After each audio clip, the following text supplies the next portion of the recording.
cat in the wall, eh? Okay, now you're talking my language. You ever drunk Baileys from a shoe? Oh, great. Thanks, Mother, for replacing the baby aspirin with LSD. How much you want to make a bet I can throw a football over the mountain? All right, welcome back to The View from C-Deck. It's me, Just Matt, with my man here, Dire Wolf. We have a special podcast for you. Usually we just hit you with a review and a preview of the Buckeyes games. We're talking about Ohio State for the week, but we thought with the bye week coming up and us being exactly halfway through the season, we'd do a nice mid-season report here and go back and look at how the Buckeyes have been and what we expect them to do, and look back at our predictions and how they're going so far. I think both of us predicted that this offense would look the way it has to start out. And besides that Notre Dame game, starting out with Notre Dame at home, struggling on offense, but Jackson Smith-Njigba gets hurt like the second series, probably threw off the game plan quite a bit. And Notre Dame's defense was a little better than I think most of us thought would be. So it led to some struggles that night. Since then, it's been a machine, averaging about 54 a game just since that game, and leading the country at about 48.8 points per game right now. That's what gives a lot of Buckeye fans confidence. We're now the favorites to win the national championship. Steamrolled everybody we've played since then. We had a lot of teams we thought would be good on our schedule, like Notre Dame, like Wisconsin, like Michigan State, that have turned into just big old turds. and it's hard. You can say Notre Dame might actually be good. It remains to be seen. But other than that, we're probably pretty untested. But how are you feeling so far after the first half of the season? Yeah, I'm with you there. I think we're the best team in the country so far. I was going to touch on that Notre Dame game. It's just crazy looking back. If they didn't blow it against Marshall, of all teams, they'd probably be sitting there with the best loss in the country. Yeah. They lost to us twice is what happened there. We beat them twice. And then their schedule until Clemson is a cakewalk. So they'd probably be sitting there right around 10, I'm guessing. Something in that range. I don't know which undefeated team they'd be ahead of, but they'd probably be ahead of one or two. But I'm thinking that loss at the end of the year might not be as bad. They might split Clemson and USC. I don't know. We'll see. Time will tell on that. But overall, it's been us, Georgia, and Bama all year that have been the clear three best teams. And I think after the past couple weeks, we've kind of jumped ahead of the other two. The coaches' polls it's got all kinds of bias in there. It doesn't really make a whole lot of sense. Bama struggling like they did and stay number one. AP poll is pretty even between 1, 2, and 3 as far as the votes and the points go. So I think they're kind of split, which I get. I mean, it is kind of splitting hairs when you compare those three, but I think we are ahead of the pack there. Yeah, most complete team in the country. I think there's one real weakness on this team right now, and it's cornerback. We talked about that in our last podcast. They have not looked great so far. They've had a lot of injuries. They've been banged up. Our number 3 corner, Jordan Hancock, hasn't played the entire season. Hopefully he's back. Hopefully, I mean, there's been a lot of nicks. A lot of guys have missed at least a game on this team, especially running backs as well. At some point, our top 3 guys now have all been hurt for a game. But Down Hayden keeps this train rolling. Doesn't matter anymore. One of the crazier stats you're going to look at is that Down Hayden only has 17 fewer carries than I think Mayan Williams leads the team in carries right now, or maybe it's Travion. Either way, they've almost split the carries evenly, which is not something you would have expected at all preseason. But that's what happens when you have quite a few injuries. But right now there's not much you have to worry about as a Buckeye fan. The O-line looks tremendous. I'm loving the upgrade from the coaching staff. They're moving people, running the ball. They're protecting the hell out of CJ. I think he's only been sacked 4 times in 6 games. Is that good? I don't know. Is that good? It might be 3. Did he get sacked last game once? Yeah, he's been sacked 4 times. Yeah, he got sacked once last game. Yeah. I don't remember that one. Okay. Yeah. I don't know. As far as the stats go, did you want to talk about that now? Or yeah, go ahead. So I mean, offense is basically same old story, but I would prefer this, that we are dead even in passing and rushing at 14th in the country on both, which if you ask any coach in the country if they would rather be first in something and 40th or 14th and 14th, they're going to say 14th and 14th to keep the defense guessing. Second in total yards, first in points per game. And then when I compare to the two contenders with us, I think the clear three teams, us, Bama, and Georgia, are all pretty even in almost all of these stats. Total yards, we're second. Georgia's fourth. Bama's seventh. Points per game, we're first. Bama's fifth. Georgia's seventh. And then on the defensive side, we're actually eighth in the country in passing defense, but that's mostly predicated to playing terrible passing teams. Yes, but that's a product of our competition for sure. But this defense last year against crappy passing teams still gave up numbers. So I can't complain too much there. 15th in rushing, 7th total, and then Georgia's 8th total, Bama's 6th total. So it's like we're kind of splitting hairs on that. And then points per game, we're 16th, which that's fine with me. Bama's 6th and Georgia's 4th. So, I mean, that's a recipe right there for a national title. You got top 5, basically, offense, really the number one offense. And then most of the stats on defense are right around top 15, top 10. All of those are splitting hairs, obviously, with Georgia and Bama. But then if you dive a little deeper, like the red zone numbers, that's what jumped off the page at me. So we've had 29 red zone attempts, okay? That's 10th in the country. It's like not the best, but a lot of that is because we have huge plays. Right, we have big play touchdowns. 50-yard touchdowns, 50-yard touchdowns pretty regularly. I'd say 2 a game on average. I don't know if that's an exaggeration, but it seems like it. Yeah. And then by comparison, we have 29. Bama has 28, about the same. Georgia has 36. But the big difference is Georgia, out of those 36, has only scored 24 touchdowns. So that's 2/3, 6-7. Bama's scored 21 out of their 28 attempts for touchdown. So only 75%. We scored 27 out of 29 are touchdowns, 93%. So and the other 2, we've actually kicked field goals. We're at 100% conversion rate in the red zone. Bama's only 24 out of 28. Georgia's 35 out of 36, but they've scored, what would that be, 11 field goals. That's not great. And then third down, that's where we're really good. We're second in the country, converting 58% of the time on third down. Mm-hmm. That's an eye-popping number to me, compared to Georgia's 10th, which is all the way down to 50%, like 8% lower. That doesn't sound like a lot, but over the long term, that's a pretty significant number. And then Bama's all the way down to 29th at 46%. That's not surprising if you watch them play. That's a number I'm most interested in, is the third down percentages on both sides of the ball. Because that's championship football. Staying on the field on third down, which is demoralizing to the defense, and getting the offense off the field on third down, which is demoralizing to the offense when they can't convert third downs. And demoralizing to the defense because they know they're going back out there to play this juggernaut of an offense. But it's also one I could see lowering itself to the means. 58% is almost unsustainable. But it is those things where you feel like if it's less than 3rd and 7 or 3rd and 8, like it's 3rd and 7 or shorter, I'm pretty sure we're going to get it. I'm pretty sure we got something dialed up. And if we don't get it, the other stat I wrote down, 4th down, we're 100%. 6 for 6. And only 2 other teams in the country are 100%, Georgia and Clemson. But we have 6 attempts compared to Georgia 5 and Clemson 3. So it's like when we don't get those third downs and it's doable, we go for it and we freaking get it. Had an early one against Michigan State this weekend on our own side of the field. I wasn't worried. I was like, a little bit. I'm not about doing that against that inferior of an opponent, but yeah, I mean, where we were, it was a little surprising, but then I was like, they just doesn't give a shit. he believes it.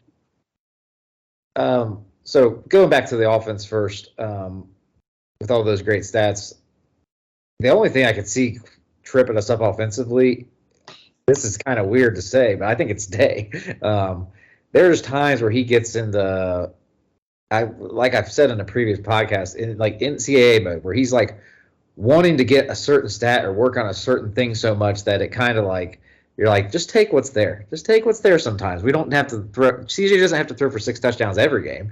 He can throw for 1 and we run for 6 and it's fine. Like, points count the same no matter how you score them. And there's sometimes it feels like I feel like he wants CJ to win the Heisman. I really do. Just the way he coaches him, especially when they get in the red zone. I mean, this team can run the ball on anybody right now from what I'm seeing. The big confidence. I mean, Iowa will show a lot more about that because that's easily the best run defense we're going to have played so far. But Wisconsin's they're not scrubs on the run defense, and they just pushed them around like they weren't even there. I know exactly what you mean. And I mean, Heisman is obviously an individual award. Any quarterback worth his salt is going to say he doesn't care about that, just wants to win. However, I think it would be a little feather in the coaching cap to show these quarterbacks that he's got a Heisman winner. It'd be a good recruiting pitch. So I could see him pushing for that pretty strong. But it also reminds me of, I don't know why I just thought of this, but he overthinks things pretty regularly sometimes, I think. Reminds me of like the Bride scene with the poison. Like, well, maybe you poisoned it thinking I'm going to think that you poisoned it, and then you give it to me, and then he like thinks of all these, they're going to think I'm going to play this, so I'm going to go with that. And it's just like, just play your game, man. Jim Tressel said, well, why'd you keep running that play? Well, they hadn't stopped it yet. Yeah. They're stopping it. Keep running it, man. Yeah. Yeah, I do think that's not just him though. This is an epidemic in all coaching across all levels of like these coaches kind of outsmarting themselves and getting overly aggressive because they don't want to lose because they were conservative, I guess. But I mean, the NFL we watched this weekend, there were half a dozen games where that got decided because the coach made a stupid choice at some point in the game where they basically passed on points or passed on field position to try and get aggressive and go for it, and it blows up in their face. And I'm like, okay, I get that especially with analytics. But I want to know what these analytics are that they're going off of, to be honest with you. And I honestly don't believe in too many analytics in football because there's so many variables that are involved if we're just going to get straight nerdy and mathy with it. Like if they say, oh, there's a 54% chance that we're going to convert a 2-point conversion. Okay, well, who's your quarterback? Who's your offensive line? Because I don't care if that's the average for the entire – where are you playing? Are you on the road in the student section and they're yelling as loud as they can? Like there's a whole lot of variables that go into analytic-driven decisions. In football, there's more than probably any other sport because you got 22 guys on the field at all times that have different matchup issues and problems. You got, the atmosphere's crazy as can be. There's just so much that goes into it. And I'm like, if it's working, just keep doing it. Or you could be like the Chargers and make maybe the most boneheaded decision I've ever seen and still the game because it's the Browns. Yeah, that was the game that first came to mind, but also the Bengals game, passing on points early in the game. We have to score touchdowns in a 19-17 game. Like no, you don't actually. Oh my gosh, I was so pissed though in that Browns game when they get the perfect field position and then run the ball with no timeouts. Oh, I was dumbfounded. The whole end of that game, I was dumbfounded. But we saw Urban Meyer in the Super Bowl against Alabama, and we chuck the ball up on first down. We can just run it 3 times and punt the ball, and they get it with 30 seconds left and no timeouts and have to go the length of the field. Nope, we're going to chuck one for what? To gain what? To gain what? To end it, basically. A small chance that you're going to complete that and end it, and 90% chance that you're going to win, or higher than that probably. I mean, unless they block the punt, they're not winning. Yeah. But that's just how it goes nowadays. But some stats here real quick. So CJ, thrown for 1,700 yards and 24 touchdowns, which 24 touchdowns leads the country already. Leads the country in quarterback rating at 207.6. Marvin Harrison Jr. is leading the country with touchdown catches at 9. Emeka Egbuka is 4th in the yards in the country. This team is set to win some awards on the offensive side. I think Paris Johnson I was skeptical of his first round top 15 draft grades he was getting at left tackle. I'm like, he's never played left tackle. Well, this whole line is just like smoking people right now, and he has been a stalwart. Nobody's getting past him. I think he's given up 1 pressure the whole year. 0 sacks in his last 611 snaps. Is that good? Yeah, that good. First tackle taken. They have a lot of awards coming their way on the offensive side of the ball. But like I said at the beginning, this is what we expected. You just read off all those great defensive stats, though. Jim Knowles, what can I do for you? Do you want a foot rub? I hear that's a very sensual thing from Vincent Vega. But I just think Jim Knowles has been amazing. This defense, even though they're a little untested still, because we have not played any sort of like really good offense. Michigan State's probably the best, or Toledo are the 2 best offenses we've played, and they both scored 20, albeit in weird situations. But like the stats you read, they're also a little bit cheated on, because if you take away Braylon Allen's 75-yard touchdown run, we're like top 4 in yards per carry given up, something like that. We're top 20 anyway. If you take away the touchdown we threw to Michigan State last week, the muff punt that set up the touchdown against Rutgers, and then 2 garbage time touchdowns against this team, the points per game is now like top 10 instead of like 20. And I mean, like, they may be better, but I said to you, here's a crazy stat for you. We have 0 interceptions by a cornerback this year, unless you consider Tanner McAllister a cornerback, which they don't have him listed that way. He's listed at safety. And we have 0 sacks from our 2 starting defensive ends 6 games into the year. Top 20 defense. Now, is that concerning? Perhaps it is. But also perhaps some of these things are luck involved, and the floodgates may just open up. And then imagine where we're at when we start making a lot of big plays. Not some big plays, a lot of big plays on defense.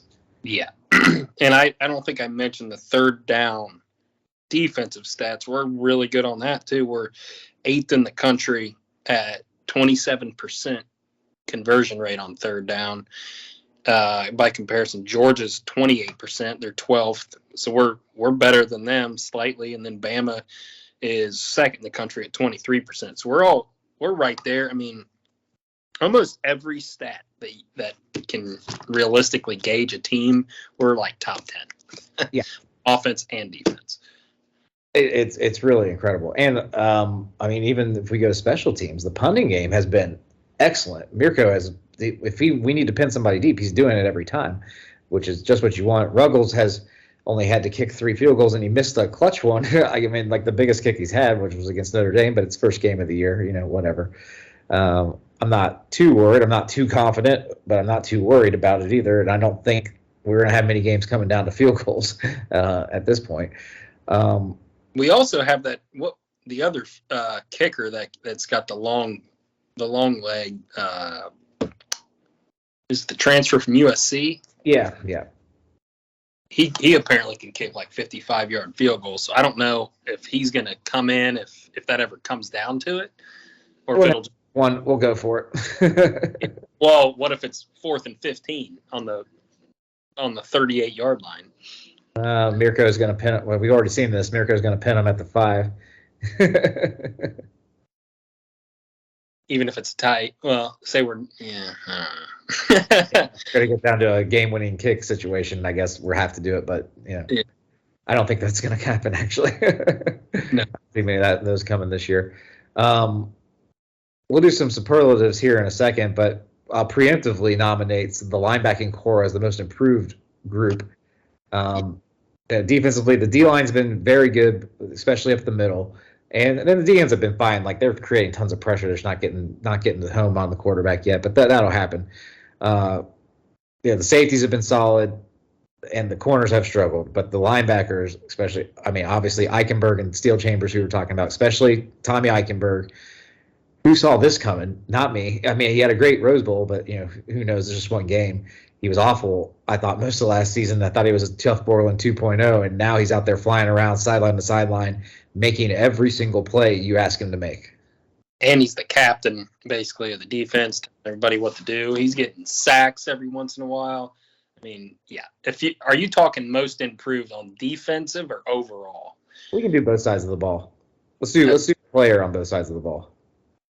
Yeah, on defense, I mean, it's got to be Eichenberg, right? Say so, yeah. I mean, it has to be.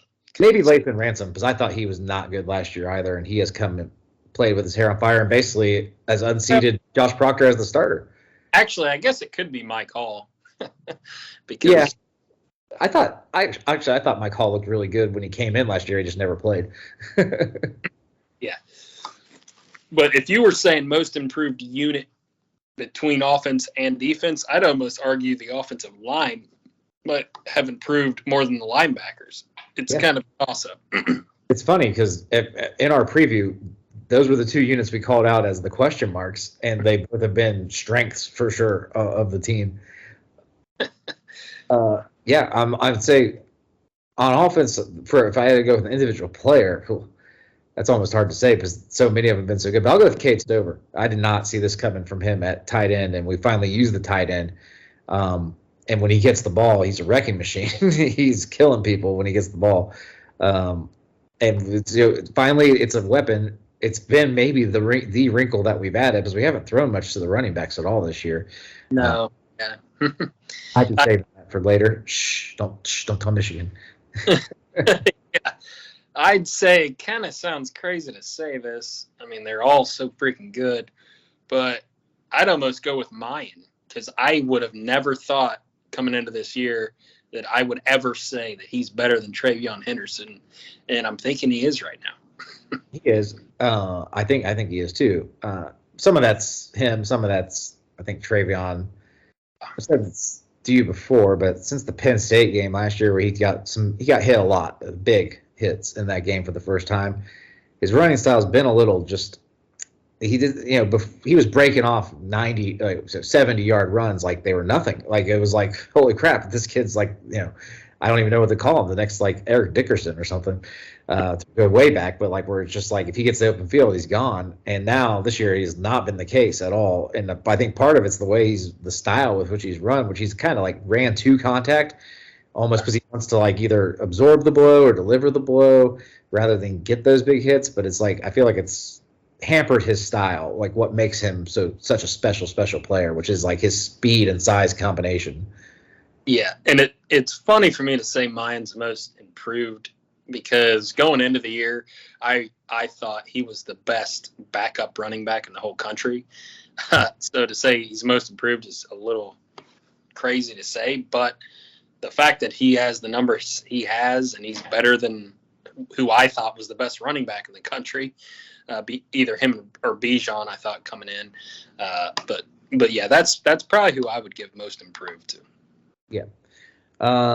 So preseason predictions we made, we both said that they would have the best offense in Ohio State history, and we're on pace for that pretty easily right now. And I don't see it slowing down. At Penn State could be a game where we get held under 40, maybe. And then the last game of the year, actually, I'm not too worried about it, to be honest. Last game of the year, I've watched them play. There's points to be had. One hand 100 on them. I predicted Marvin Harrison Jr. would break Terry Glenn's 17 touchdown Ohio State receiving record. He's on pace to right now, leading the country with 9. I think he was. Now I'm very confident he will. Even if JSN comes back, I think it just helps him even more in the red zone because it's taking away. You count the playoffs in the. Oh yeah, I think he gets to 20. I think he gets to 20 easily if we make the playoff. And defensively, I think we both predicted some improvements. I think that they were saying top 10 preseason. I think we are top 10 already. So but I think I'm even a little bit surprised with how good they've been.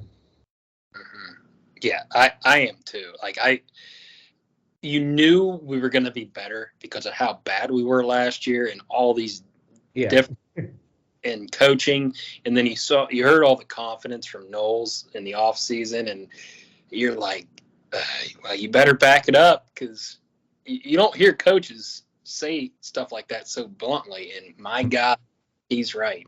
I mean, he knows what he's talking about. I mean, the corners need work, obviously, but I mean, everybody else is playing at an elite level. Yeah, and their run defense that's the thing. The run defense is so well fitted because there's no weaknesses at safety and linebacker or defensive line right now. And that's how you stop the run right there. And those units are just playing they're as a cohesive, one through top to bottom, back to front. They're making the plays that they should make every single time. They're not missing tackles. They're staying in their gaps. Like it's very refreshing to see where I'm not watching a linebacker overrun his gap every other play like they have in the past 5 years. Well, not 19, but yeah. Yeah, besides 19. So I picked Ohio State to win the national championship in the preseason. You picked Bama to take them out. Care to change that at all? I don't want to mess with the juju, so I'm just going to leave it, and hopefully I'm wrong. Yeah, there you go. I'm going to leave it and know that I'm right, baby. Let's go Bucks. Looking around the Big Ten real quick, some of the stuff we said preseason. I had Michigan State as the biggest regression candidate in the conference, and they stink.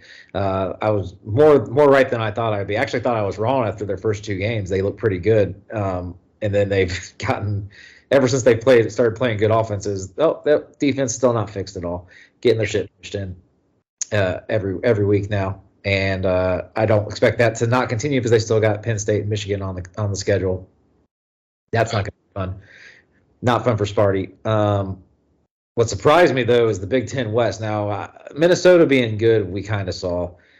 Wisconsin firing their coach 5 games in the year. I don't think anybody saw. No. The main thing I didn't see was Illinois. Like their defense is legit. They look like they're the best team in the West. That'll be a very interesting game. I think that's this weekend, isn't it? Illinois, Minnesota. Yeah, I think there's one other team that's got a shot, and it's not Wisconsin. Although Wisconsin still could easily win that Purdue. Purdue. It's Purdue. Well, their 2 losses are to 2 undefeated teams, and they were both 1-score games. 4 points to Penn State at home and 3 points on the road to Syracuse. And I watched that game; it was ugly. And they threw. If Aiden McConnell doesn't throw one of the worst pick sixes you'll ever see in the third quarter, they win that game. But yeah, those are their only losses. Obviously, a close win with Maryland this week, but it was on the road. They don't play any of the big guys on the. I don't think. Besides, they played Penn State already, but I don't think they play Michigan or Ohio State. So they have the advantage of not having any more of those type games. So if they can go 5-1 against the division or 6-1, whatever, I think they have a really good shot. And they already beat Minnesota, so they have the tiebreaker on them already. And you know who's technically still tied for first is those Cornhuskers. Their coach. If a fired coach team wins the West, does it matter? Can they just forfeit the championship game? Yeah. It's pretty crazy. It's been a pretty wild year in college football across the board already. This weekend's going to be a huge one though to decide it. So we'll have to make a nice gambling podcast about that and talk about it later. But that does it for our midseason review of how the Buckeyes have been so far. It's been exciting. It's been a great time to be a Buckeye fan, and I think we have all the good stuff still to come. Real hardest game. I'll ask you, hardest game left. Which one are you more worried about of the 2 big ones that are left? It's got to be Scum is my most worried. Going into the season, if you remember my preview when we were ranking them, Penn State was my second most worrisome game above Wisconsin, above Notre Dame, and it's still there. It's barely above Michigan. Michigan's barely above Penn State. Just the revenge factor. I don't know. Maybe I'm flip flopping here, but I'm at Penn State. I'm more worried about at Penn State. Watching Michigan, they don't scare me anymore. I'll say this: going into the Penn State game, I don't think I'm going to be legitimately concerned that we could lose. Okay, I'm going to think they can test us. We're on the road. It could be a good game, but when that Michigan game comes around and it's like 8, 9, 10 o'clock in the morning, I'm going to be a freaking pacing, nervous, crazy person that can't even think straight. I probably feel the same way just because I can't stand losing to him. So that thought creeps into my mind, and then I get pissed off just thinking about it. But the Penn State game worries me more, and it's mainly because of the juju of our series with them since Franklin got there. Like it's like A&M with Alabama. Like there's always these random things that happen, and suddenly you're in a close game in the fourth quarter every year, no matter how much better you are than they are. Yep, that's why I said in the opening podcast why they were my second most worried team, because I think I referenced even in 19 when it was the same thing as this year. We're clearly the best in all kinds of stats, and they somehow make it like a 11-point game, I think, is what it was. It always happens. All right, though, but not this year. I think we win by that one. I'll go by 14, but Michigan's going to take it up the tailpipe. You heard it here first. All right, that does it for our midseason review, though. Like us, subscribe to us, follow us at View from C-Deck. Let Direwolf and I know that we're really, really smart for having picked the Ohio State offense and went out on a limb for them to be the best in the history of the school. No, we didn't. It was easy. But yeah, we will see you guys throughout the weeks here. We have a podcast every week about the Buckeye game and the review of the previous game and a preview of the next one. So check us out, and we will see you guys later. Hey guys! Whoa, big gulps, huh? All right. Well, see you later. A rich man's world.